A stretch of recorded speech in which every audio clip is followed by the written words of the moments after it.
చోరీ కేసును ఛేదించిన వరదేపాలెం పోలీసులు. తిరుపతి జిల్లా వరదేపాలెం మండలం చిన్నవారిపాలెం గ్రామంలో ఈ నెల 9వ తేదీన తమ ఇంట్లో దుండగులు పాల్పడ్డారని పోలీస్ స్టేషన్కు ఫిర్యాదు రావడంతో విచారణ ప్రారంభించిన పోలీసులు. ఈ క్రమంలోనే శివాలయం వద్ద వాహనాలు తనిఖీ చేస్తుండగా ఇద్దరు అనుమానితులు పోలీసులను చూసి పారిపోవడానికి ప్రయత్నించగా పోలీసులు వారిని అదుపులోకి తీసుకుని విచారించగా చోరీ చేసిన నగలను సూళ్లూరుపేట ప్రాంతానికి తీసుకుని వెళ్లి అక్కడ అమ్మి రేపు నూతన సంవత్సర వేడుకలు జల్సా చేసుకోవడానికి వెళ్తున్నట్లు తెలపడంతో వారి వద్దనున్న 50 గ్రాముల బంగారం మరియు వెండి స్వాధీనం చేసుకుని రాజశేఖర్, కిరణ్లను రిమాండ్కు తరలించిన పోలీసులు.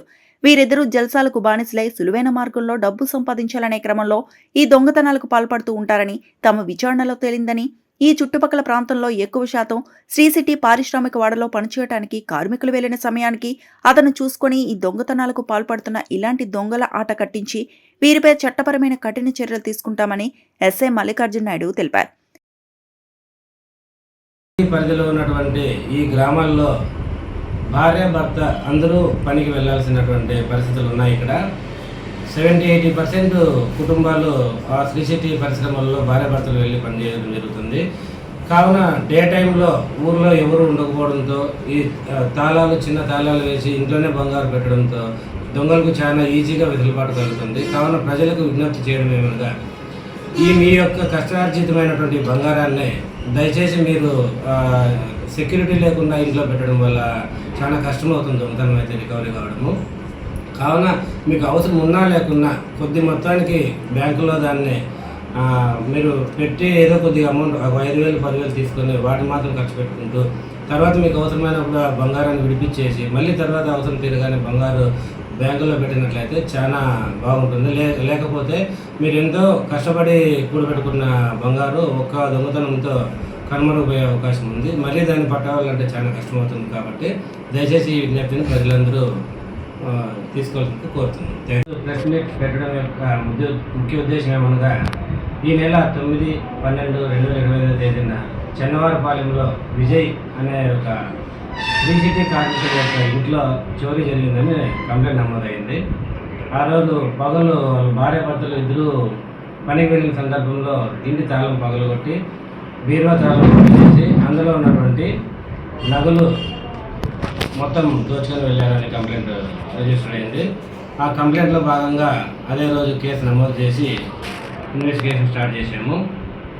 మాకు అనుమానం ఉన్న వాళ్ళే వేలిముద్రలన్నీ తీసుకొని ప్లస్ సీనియర్ ద్వారా మా యొక్క పద్ధతుల్లో ఇన్వెస్టిగేషన్ స్టార్ట్ చేశాము. అదే క్రమంలో ఈ దినం వాహన తనిఖీ చేయుచుండగా చెన్నవారిపాలెం వెళ్ళే దారిలో శివాలయం దగ్గర వాహన తనిఖీ చేయుచుండగా చెన్నవారిపాలెం విలేజ్ నుంచి ఇద్దరు వ్యక్తులు వస్తూ మమ్మల్ని చూసి చెట్లలోకి పరిగెత్తినారు. వెంటనే మేము మా సిబ్బంది వాళ్ళని పట్టుకొని చూడగా వాళ్ళు చెన్నవారిపాలెం విలేజ్కి చెందినటువంటి శేఖర్ మరియు కిరణ్గా ఉన్నారు. ఎందుకు పోలీసులు మమ్మల్ని చూసి పారిపోతున్నారు అనగా వాళ్ళు చెప్పుకుంటూ వచ్చారు.